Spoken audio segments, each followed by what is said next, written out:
Most people who say they want to get rich in 1 year are not really talking about 1 year. They are talking about escape. They are talking about getting out of a life that already feels too small for them. They are talking about reaching the point where money no longer decides every emotional temperature in the house. They are talking about wanting proof that the next decade does not have to look exactly like the last 5 years. I understand that hunger. What I do not respect is fantasy. A great many people hear the phrase "get rich in a year" and immediately begin searching for a dramatic answer. A hot stock, a clever trick, a crypto lottery ticket, some obscure online loophole, a business model. They do not understand sold to them by a man who photographs well next to rented cars. That is not how serious wealth begins. Serious wealth begins when a person stops trying to look successful and starts building a machine. That is the frame I would use if I were young again, had no famous name, no balance sheet worth talking about, no privileged access, and needed to change my financial trajectory in 12 months. I would not begin by asking, what could make me look rich this year? I would ask, what could make me structurally more dangerous to poverty 1 year from now? That is a better question. If I could compress my own advice into one sentence, it would be this. For 12 months, I would treat my life like a wartime economy, not forever. That is important. I am not describing a religion of deprivation. I am describing a campaign, a focus period where everything that does not make money, build skill, protect health, or strengthen the machine gets pushed to the edge of the table. Most people never create a sharp financial break from their old life because they never create a sharp period of focus. They keep all the old habits, all the old spending, all the old distractions, all the old social expectations, and then wonder why the new outcome does not appear. New outcomes almost always require an interval of old comforts being disturbed. That is the price. The public loves the outcome and hates the price. I have always cared more about the price, because if the price is not paid, the outcome is just theater. So if I were starting over, the first thing I would do is choose one scoreboard and let it become uncomfortably clear. Not 10 goals, not a mood board, not a vague statement about wanting abundance. One scoreboard. By the end of 12 months, I want a business, service, or income engine that can produce $10,000 in a month and give me a path to repeat it. Some people will hear that and say the number is too high. Others will say the number is too low. That is not the point. The point is that the target must be specific enough to direct behavior. A blurry target creates blurry effort. A clear target creates selection. Once the number exists, every part of life begins answering a more useful question. Does this help me get there or not? That is what focus does. And once I set that number, I would write it down physically. I have never underestimated the value of writing things down. A man who will not write down his goal often does not truly want the discipline required to reach it. He wants the feeling of wanting it. That is a different thing.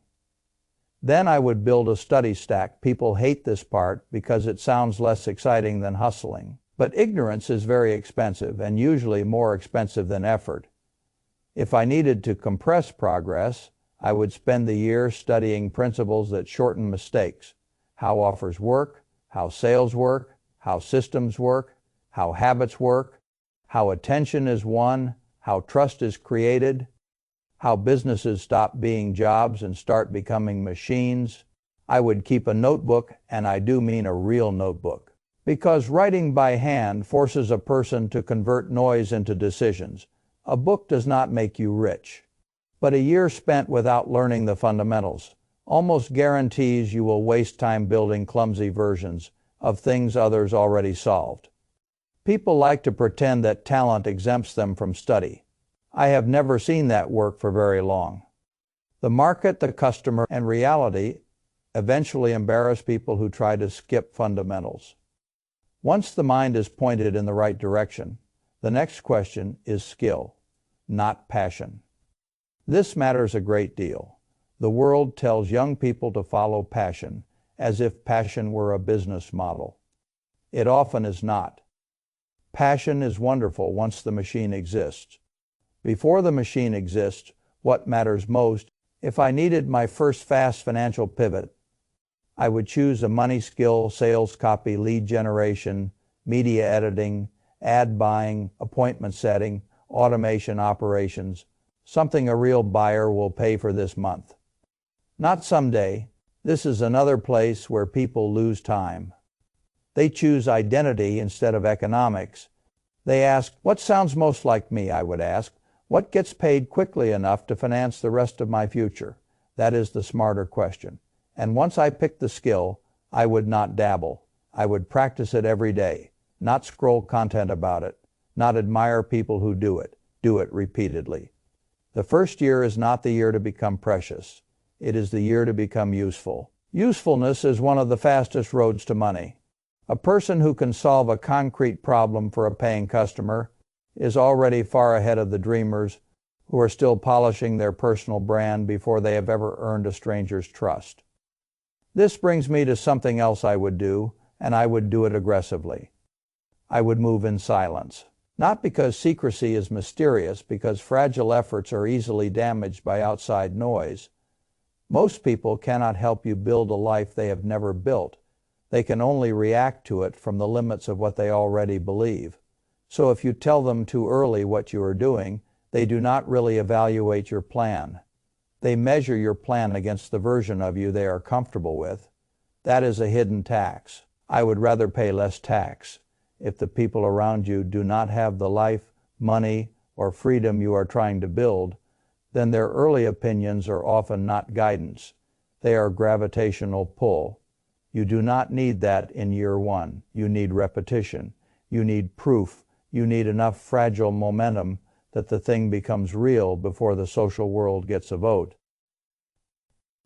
Now let us talk about proximity. This is one of the most misunderstood wealth builders in the world.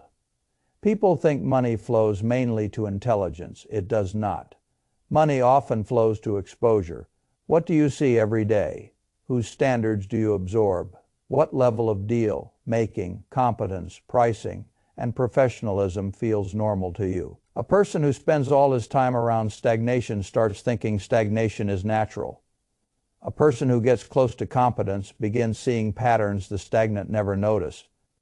If I had to change my life quickly, I would pay for proximity before I paid for almost any performance luxury. I would go where serious people in my chosen field gather. Events, workshops, meetups, communities, not because I expect to be rescued, because the environment teaches what content cannot. It teaches pace. It teaches what normal looks like at a higher level. It teaches the difference between amateurs talking and professionals executing. And if I had no money, I would still find the free versions of these rooms. The habit matters more than the ticket price in the beginning. The real wealth move is not paying for glamour. It is buying a shorter learning curve. That is what proximity often gives you. Then I would choose a buyer. This is where almost everyone slows himself down. He tries to sell to everyone. That is another form of vanity. When you sell to everyone, you sell to no one with enough clarity. I would pick one customer type for 90 days, not forever. 90 days is enough to learn the language, the pain, the objections, the urgency, the pricing, and the result that actually matters to them. I do not want broke buyers. Broke buyers negotiate too much, delay too much, and emotionally depend on every dollar too much. I want buyers already spending money on the type of problem I can solve. Dentists, lawyers, clinics, real estate teams, home service businesses, content creators with active revenue, agencies, companies with budgets. That matters because the easiest customer to close is not the one who agrees you are talented. It is the one already conditioned to spend to solve the problem. Then I would craft one stupidly simple offer, not a complicated package, not a deck, not a lecture. One sentence, I help this type of buyer get this measurable result in this time frame with less hassle than what they are doing now. That is enough to start. People hide behind elaborate offers because elaborate offers let them delay the real test. Will a stranger pay? That is the test. If nobody pays, then all the language in the world is decoration. If somebody pays, the machine has begun. And this is why I would race to the first proof. Not the first 1,000 followers. Not the first beautiful website. Not the first tasteful logo. The first $100 from someone who did not know me before I asked. That changes the internal chemistry of a person. A stranger paying you is one of the most important moments in early wealth building because it moves the whole project out of fantasy and into commerce. Now there is a customer. Now there is an expectation. Now there is pressure. Good pressure is educational when the structure is still small. A person learns more from trying to deliver to one real buyer than from 10 weeks of admiring business content on the internet. This is where I would tell people something they often resist. It is acceptable if the first customer is not enormously profitable. It is acceptable if the first job mainly buys clarity. You are still learning the shape of the machine. What matters is not squeezing every dollar out of the first opportunity. What matters is discovering where the real leverage in the model lives. Once I delivered, I would document everything. This is another place where rich people behave differently from drifters. A drifter does the job and moves on. A builder extracts the pattern, what worked, what took too long, what confused the client, what result actually mattered most, what sentence closed the deal, what sentence nearly lost it, what deliverable made the buyer feel safe, what deliverable created referrals. That is how you stop doing random labor and start building repeatability. People think scale means bigger volume first. Wrong. Scale begins as documentation. A business becomes a business when the work starts leaving clues that can be reused, the email template, the proposal, the checklist, the onboarding sequence, the case study, the follow-up line, the testimonial request. These things do not feel glamorous when written. They become very glamorous later when the machine is running. And I would make the proof public. Not theatrically public, usefully public, before and after case study outcome. This solved that. This is what changed. People are frightened buyers. And rightly so. Most service providers overpromise and underdeliver. Proof reduces fear. Proof of ability is stronger than self-description. Once one stranger has paid, and once the result is documented, I would turn with total seriousness toward distribution. This is where the money begins accelerating. Skill matters, product matters, but distribution determines the speed of the thing. Most people never get rich because they never become loud enough in the right place for the right buyers to know they exist. I would pick one distribution channel and stay there long enough to become hard to ignore. One channel, not all channels. The public consistently underestimates the power of boring repetition. A person showing up daily in one channel can become economically dangerous in a year. A person showing up weekly across 6 channels mostly becomes tired. I do not want tired. I want dense signal, social content, email, cold outreach, paid ads later, if the math supports it. But in the beginning, the rule is 1 lane and daily volume. You want rich, fast, fine.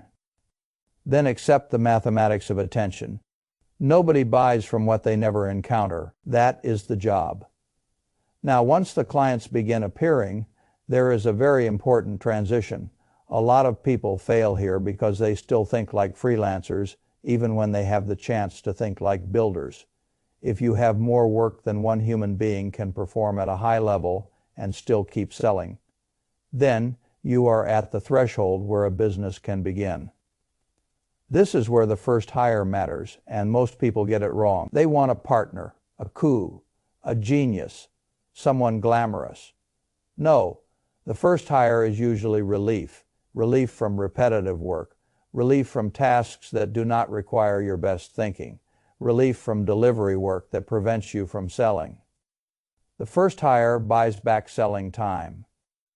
That is what matters. You do not hire because you are now a real entrepreneur in the movie sense. You hire because the machine is choking on your own time. And I would use contractors before payroll if possible. I want flexibility early. I want proof that the task is truly repeatable. I want to know the economics before I harden the cost base. Again, this is not romance. It is structure. Then comes productization. This is another word people use too casually. So let me make it plain. A productized service is what happens when the work becomes specific enough, repeatable enough, and bounded enough that the buyer can understand what he is purchasing without requiring a custom poem every time. Clarity raises price. Standards raise price. A person who says, "D-dem me for pricing forever," is often not running a real business. He is running a negotiation booth with extra anxiety. I want packages, tiers, clear outcomes, clear timing, clear scope. A premium option for buyers who care about speed and certainty more than price. A middle option that becomes the economic workhorse. A lower option that still makes sense and does not drag quality down. This is how the machine begins replacing raw hustle. You are no longer paid only for your labor. You are paid for design. That is a major step. Then comes the discipline almost nobody likes.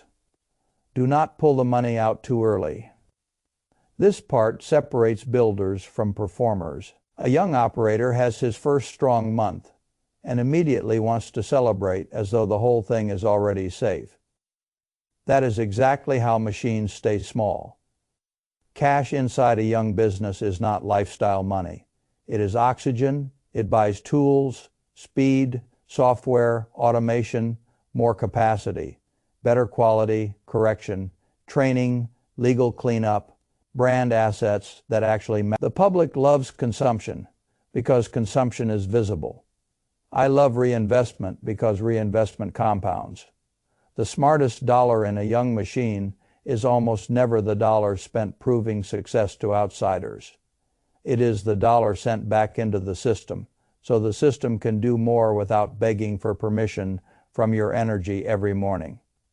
This is why I have always been interested in owner earnings, in retained capital, in what money inside a system can do when it is not immediately extracted to flatter the ego of the operator. A business begins to feel real when the process improves because capital was reinvested intelligently, not because the founder finally bought a better watch. Then there is the next major shift, and this is where you begin seeing where the real money is, not in one-off distribution, ownership, recurring revenue, referral loops, performance upside. This is what all the whales understand. The wealthy do not simply work harder. They position themselves where output can separate from hours. A service becomes a system. A client becomes a contract. A one-time fee becomes recurring revenue. Good results become referrals. An outcome becomes a premium tier. A process becomes an asset. That is the game. People think getting rich fast means doing more tasks. No, it means climbing upward from labor toward leverage as quickly as your skill, proof, and economics allow. You still work hard. You just stop confusing effort with the final product. The final product is a machine that can generate money with less dependence on your constant direct touch. That is where enterprise value begins. And once you see that clearly, you stop asking beginner questions. You stop saying, "How do I make more money this month?" You start asking, "Where is the real value created here, and how do I own more of that layer?" That is the richer question. Now, let me tell you something people do not want to hear when they say they want to get rich in a year. The year is not really the whole story. The year is the ignition. That is all. The first year is where the identity changes. The second and third years are usually where the economics start feeling trustworthy. 7 years later, people may call you an overnight success because they never saw the compressed, ugly, repetitive beginning. 10 years later, the thing may look inevitable. It was never inevitable, it was built. This is why the first year matters so much. Not because 1 year gives you permanent riches, because 1 year of honest, concentrated effort can move a person out of drift and into design. And once that transition happens, the future stops feeling random. That is one of the greatest emotional gifts money can give. Control, not control over everything, control over direction. A person who has a skill, a buyer, a product, a channel, proof, a small team, a reinvestment habit, and a growing machine is no longer a servant of pure luck. In the same way, he still faces risk. Of course, but the source of his next dollar is now much closer to his own design system than to the mercy of an employer or the mood of a labor market that never promised to save him that matters. Now, if I had to compress the entire year into a sequence, I would say it this way: cut the calendar down until one financial mission dominates, set one hard number. Study fundamentals with humility. Choose a money skill instead of a romantic identity. Move in silence long enough to stay fragile and growing. Get close to competence and paying buyers. Sell one simple result to one clear customer. Race to the first payment from a stranger. Document proof. Own one distribution channel daily. Hire relief, not prestige. Turn labor into packages. Reinvest like a man who understands that cash in a young machine is sacred. Climb toward leverage, recurring revenue, and ownership. Then repeat the pieces that work until the system begins doing things that used to feel impossible. That is not a glamorous sentence. Good. Glamour is expensive and usually distracting. I am more interested in what works, and I know what works often looks embarrassing in the beginning. That is where embarrassment tolerance becomes one of the greatest cheat codes in economic life. Can you look foolish for a year so you do not have to look trapped for the next 20? Can you live smaller on purpose so the machine gets fed? Can you hear silence from the market, from your friends, from the crowd, and keep building anyway? Can you keep publishing, pitching, learning, and refining when nobody has yet told you that you are special? Those are the real tests, because if you can survive the early embarrassment, later freedom becomes possible. The crowd wants visible proof first and then effort. Reality usually demands effort first and then proof. That is why so many people never cross. They are waiting for confidence from the outside. Confidence from the outside is a very unreliable fuel. I prefer mechanism. Mechanism wakes up and works when the mood does not. If you ask me what the difference is between people who eventually become wealthy and people who stay permanently almost, there I would say one thing. The wealthy learn to convert effort into an asset. The almost, they stay trapped selling effort directly forever. And that is what this whole year is really about. Not money for its own sake. Conversion of time into skill. Skill into proof. Proof into customers. Customers into systems. Systems into cash flow. Cash flow into reinvestment. Reinvestment into leverage. Leverage into ownership. Ownership into freedom. That is the ladder. And if you climb it honestly for a year, your life may not be finished, but it will no longer be random. That is already a kind of wealth, a very serious kind. I would take that bargain every time.